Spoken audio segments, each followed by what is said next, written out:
Hola, ¿qué tal? Les doy la bienvenida aquí al blog Amanecer. Mi nombre es Elías González y como siempre vamos a retomar en esta ocasión la serie de videos sobre historia de la mística que hemos venido trabajando desde hace ya bastantes sesiones.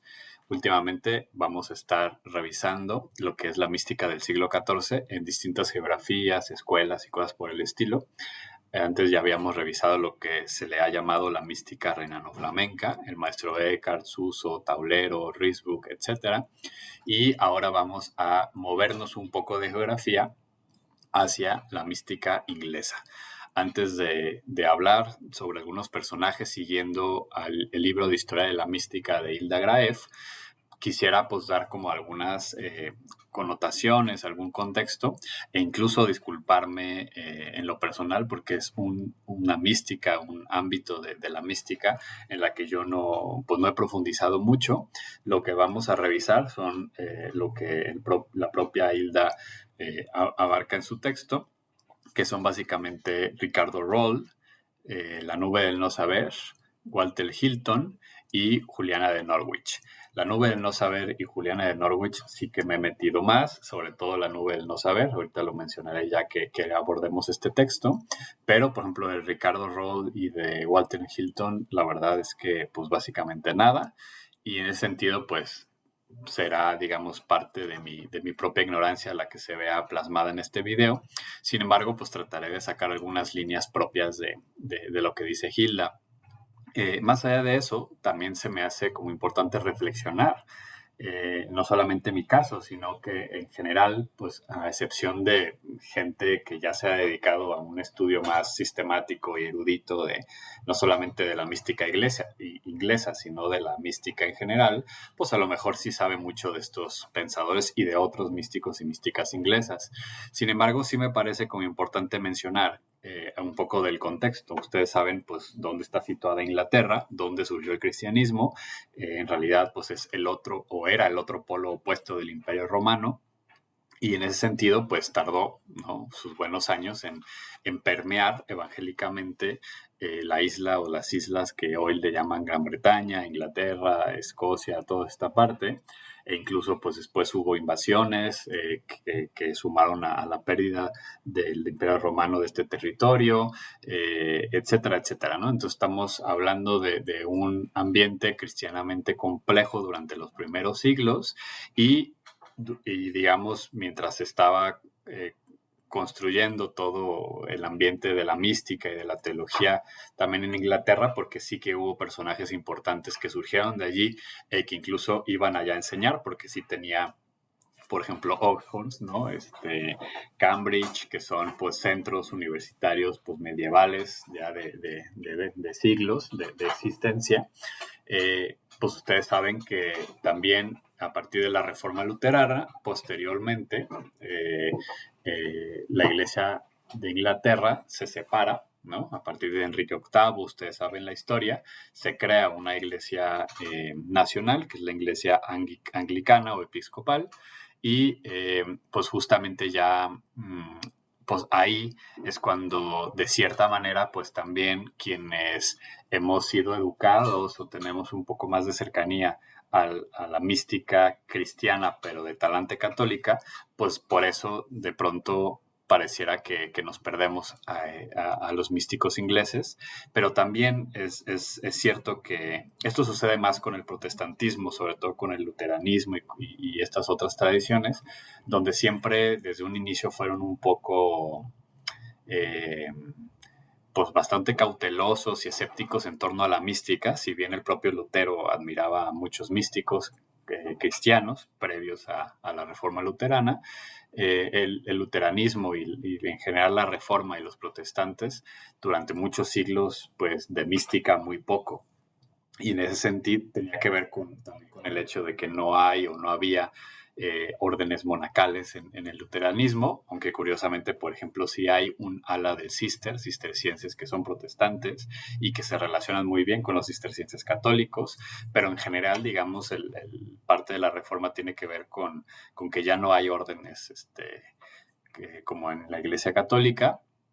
Y en ese sentido, pues también las órdenes fueron, en el caso de la Iglesia Católica, pues las que de cierta manera pues cultivaron sistemáticamente la mística, ¿no? Y entonces, tanto por escepticismo y por cautelosos como por la no existencia de estos grupos donde explícitamente se dedicaban al cultivo de la oración y cosas por el estilo, pues toda esta parte de la reforma pues la vemos menos, aunque en algún momento pues la abordaremos cuando lleguemos a esos siglos. Lo que quiero decir es que pues no por nada, tanto por la división, tanto por el cisma y otras cuestiones, pues conocemos sobre todo pues en el mundo latino católico, pues no tantísimo de los místicos ingleses, que también tiene que ver por el tema del idioma, ¿no? Bueno, habiendo dicho esto, voy a abordar entonces a estos místicos que por la fecha, pues sí, pertenecen todavía, digamos, al mundo de la Iglesia romana, aunque estamos hablando del siglo XIV y recuerden que pues es todo pues parte de los problemas del Papa en Aviñón, Papa en Roma y todos los temas propios de los problemas de la Iglesia en ese momento. Pues bien, empecemos con Ricardo Roll o Richard Roll. Según nos cuenta Hilda, pues es digamos, un autor del cual, sí, un místico, un autor del cual tenemos pocos datos en realidad en torno a detalles de su vida, se sabe poco. Incluso algunos, pues, nos cuenta Hilda que hay como textos sobre él que lo consideran como un ermitaño, ¿no? Alguien que vivió esta vida eremítica. Sin embargo, pues en realidad no.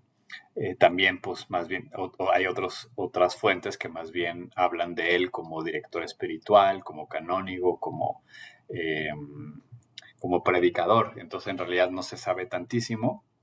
Escribió en latín y en inglés. Eh, Tiene una amplia devoción a Jesús. Esto es como algo interesante porque si bien vimos el video pasado sobre los místicos de los renano-flamencos, si bien por supuesto que Jesús está presente, la humanidad de Cristo no está tan presente, ¿no? Y uno de los textos de Richard Roll se llama justamente Meditación sobre la Pasión, ¿no? Y en ese sentido pues tiene como este énfasis profundo también en la pasión de Cristo. Habla también, tiene como sus aportes en el ámbito de la ascética, ¿no? Como todos los místicos y místicas, pues va a recuperar la importancia de la vida ascética purgativa, ¿no? Preparativa a la etapa ya de iluminación, ¿no? En este sentido, pues sigue esta línea tradicional, sumando una cierta originalidad que, por ejemplo, dice Hilda, en el penoso periodo de purificación está coronado por una iluminación en la que Roll distingue tres estados que describe como calor, canto y suavidad, ¿no? O sea, ya cuando se pasa la purgación y se llega a la iluminación, se pueden dar estos tres estados posteriores, que son calor, canto y suavidad, que tiene que ver, el calor significa el aumento del amor, o sea, de la iluminación comienza a surgir un calor, o sea, la figura que utiliza Roll es el calor, como un aumento del amor. Después el canto es la alabanza, ¿no? Que es esta alabanza de la mente que está ardiendo de amor y que comienza a alabar a su creador. Y la suavidad son estos efectos, ¿no? O sea, es decir, el amor y la alabanza producen suavidad en el alma, ¿no? Se queda con esta paz profunda que tanto también se ha hablado en otros ámbitos de la mística. No dice mucho Roll, según nos cuenta Hilda, sobre la vida unitiva, pero sí tiene textos, por ejemplo, The Form of Perfect Living, ¿no? La forma de la vida perfecta, es bastante sobria en torno a la vía unitiva. Y bueno, básicamente sería esto un poco lo que yo rescataría. Incluso la misma Hilda habla muy poco de Roll. Habla también Roll de los ojos espirituales, de los sentidos espirituales. Esto es quizás una deuda que yo tendría con ustedes, poder profundizar en rol para poderles decir un poco más de lo que nos cuenta Hilda brevemente en este texto. Entramos ahora entonces con la nube del no saber, y ahí sí, yo básicamente pues me podría explayar un poco. Yo siempre he dicho que si alguien me pidiera una recomendación y me dijera, solo puedo leer un libro de mística, solo uno, de todos los grandes clásicos, solamente puedo leer un libro sobre mística. ¿Cuál libro me recomendarías? Yo le diría La nube del no saber. Y esto pues en contra de mi amor ardiente por Teresa de Jesús y San Juan de la Cruz, que son mis místicos pilares, o incluso la propia espiritualidad ignaciana, etcétera.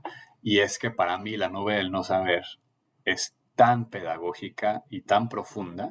Ciertamente tiene como una raigambre también un poco neoplatónica, e incluso pues no está tan presente como a mí me encanta en Teresa y demás, la parte de la experiencia de la humanidad de Cristo, ¿no? Porque entonces esta noción de la nube del no saber, que ahorita voy a explicar, llega incluso a tapar, o sea, incluso tenemos que olvidarnos de todo, incluso de la propia humanidad de Cristo.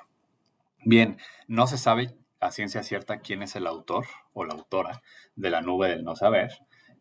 Digo autora, pero en realidad pues sí se considera que fue un fraile, algún monje de este siglo, del siglo XIV aproximadamente, porque la propia narrativa, o sea, digamos en el contexto, que claro que eso lo pudo haber escrito cualquiera, hombre, mujer, lo que sea, pero según la historia contada por el propio texto, este texto fue escrito por a petición de un joven pues postulante también a la vida religiosa, de fraile o de monje, y entonces este monje o este fraile más versado, de más años, le escribe como pues este texto a manera como de respuesta a su petición, que la petición era pues que le explicara cuál es esta vida contemplativa, ¿no? Y así es como surge la nube del no saber, que repito, pues se desconoce exactamente quién fue su autor, pero se tienen estas intuiciones. La mera imagen ya de la nube del no saber, pues dice mucho, ¿no? Básicamente el argumento clave, ¿no? Es que tenemos, o sea, entre Dios y nosotros existe como esta nube, ¿no? Pero no solamente es como para explicar el hecho de lo que nos hace falta o lo que nos distancia de lo divino, sino también la nube que nos corresponde poner para poder desconocer a este conocimiento como más inmediato e empírico. Es decir, la nube del desconocimiento es de cierta manera como una metáfora de la vida contemplativa que tiene que ver ya incluso con una serie de prácticas, si bien la nube del desconocimiento no las describe como alguien podría describir la técnica del budismo zen o el yoga, sí que dice por lo menos que es eso, o sea, que es inflamar tu voluntad de amor hacia lo divino, colocando esta nube del no saber o esta nube del desconocimiento, como también se ha traducido, entre lo que tú eres, pues, y el mundo, ¿no? De tal manera que como sucede efectivamente, por ejemplo, en la meditación contemplativa, en la oración contemplativa,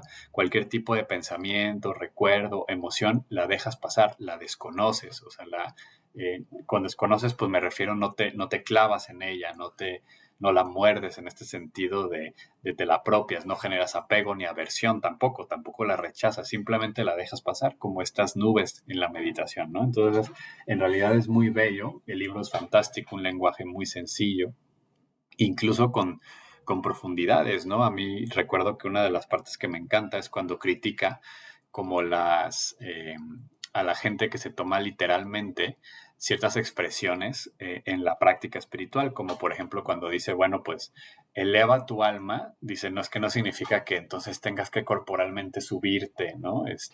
Dice, cuando en el ámbito de la contemplación se habla de arriba o de abajo, de izquierda, de derecha, de al lado, de enfrente, en realidad, pues dice, los principiantes lo que hacen es eso, eleva el amor y entonces inflan el pecho. No, y no se trata de eso, se trata de que son expresiones metafóricas de algo mucho más profundo. Mm, Está claramente influida por la teología del pseudo Dionisio Areopagita, nos dice Hilda Graeff, y por supuesto, mm, este autor nos enseña un acercamiento directo a Dios por medio del olvido de todas las criaturas, es lo que les decía, una oración que es pura contemplación, eh, y es un suave movimiento de amor, un suave movimiento de amor privado de todo pensamiento y de toda imagen visual.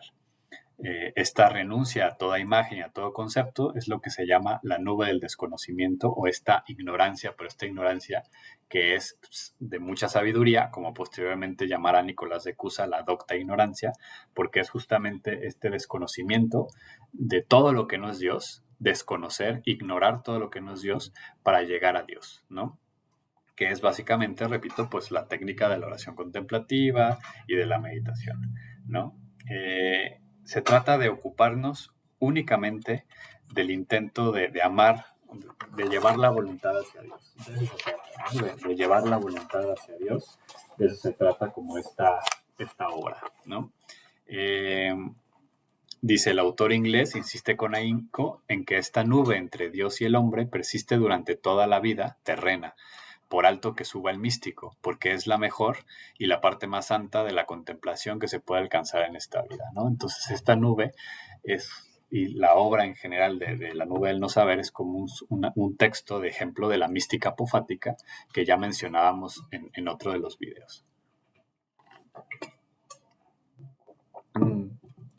Bien, pues lo otro pues es básicamente lo más de las cuestiones que ya hemos visto, ¿no? Que la unión mística es en el cristianismo unión de voluntades, cómo pues, se pueden dar raptos o éxtasis, pero que no es lo más importante. Y una cosa que se me hace interesante en este tema que señala Hilda Graeff y que es cierto, en las y los místicos ingleses, esta parte del éxtasis y los raptos son menos violentos, o sea, como que los describen de manera menos rimbombante a los místicos latinos, ¿no? Anteriores y posteriores. Y esto, pues, es interesante, ¿no? Porque también es una prueba de que la mística siempre está en relación con el contexto y la vida de las personas y la cultura, pues, latina, pues, es mucho más, pues incluso física, es mucho más sentimental, emocional, a, a la cultura, digamos, por ejemplo, inglesa, Europa del Norte, y eso se ve reflejado también pues, en la mística, por lo menos en estos momentos, ¿no? Pasamos ahora a Walter Hilton, que como también pues les digo, yo no conozco realmente mucho de este Walter Hilton. Eh, lo que rescato de que nos dice Hilda es que él fue un canónigo regular de la Orden de San Agustín en Nottinghamshire. Su obra más famosa es La Escalera de la Perfección, la cual describe la vida mística desde sus comienzos, en los que el autor llama la reforma de la fe, hasta los diversos estadios de la reforma en el sentimiento, ¿no? Que serían estos estadios. Algo curioso, ¿no? Que también como que es interesante recalcar, es que él habla ya de la noche oscura, de Dark Night, que va a ser, pues como ustedes saben, uno de los conceptos centrales posteriormente de San Juan de la Cruz, ¿no? Entonces ahí surge la pregunta si se leyeron o no, pero pues sabemos que esta mística apofática pues es muy anterior, ¿no? Ya esta noción de la nube va a aparecer también en Gregorio de Niza cuando rescata la vida de Moisés. Entonces la oscuridad, la noche oscura, pues van a ser pues imágenes pues muy, muy propias de este tipo de mística apofática o teología negativa. Bien, dejaría ahí, repito, pues es básicamente lo que yo recuperaría que menciona Hilda, para pasar finalmente a Juliana de Norwich, la cual pues también es más conocida, no solo por mí, sino en general la gente conoce más a Juliana de Norwich. Realmente yo les recomiendo pues conocerla a ella, ¿no? Se conoce también poco sobre la vida de ella y casi todo, pues más bien de lo que sabemos, pues sabemos que viene de sus escritos. Hilda Graeff le llama la más amable de las mujeres místicas, ¿no? Y es porque efectivamente pues sus textos son más suaves, como decíamos, ingleses. Ella es una anacoreta, ¿no? Que estuvo muchos años en una celda junto a una iglesia. Y algo que vale mucho la pena recuperar es que para ella, y cito a Hilda Graeff, el amor de Dios por los hombres es el verdadero centro de la doctrina de ella, ¿no? De Juliana. Algo que es importantísimo y que va a ser algo fundamental es cómo Juliana va a tomarse muy en serio, y esto es fundamental, sobre todo en esta época, el tema de la maternidad de Dios. O sea, hablar de Dios como madre y no tanto como padre, ¿no? Cito, para Juliana el amor de Dios no es tanto un amor de padre como más bien de madre, es decir, un amor mucho más íntimo y tierno. Y así al mismo Cristo le llama nuestra verdadera madre, ¿no? Entonces, estas como cuestiones que de pronto pues siempre hablar de Dios en masculino o cosas por el estilo. Bueno, tenemos místicas y místicos, porque además Juliana no es la primera, ni la última, ni la única, mucho menos, en hablar de esta maternidad de Dios e incluso de Jesús como nuestra verdadera madre. Recuperar todo este aspecto también femenino de la experiencia divina es fundamental, y ella pues es una de las fuentes que tendríamos que estar recuperando de este amor materno de Dios.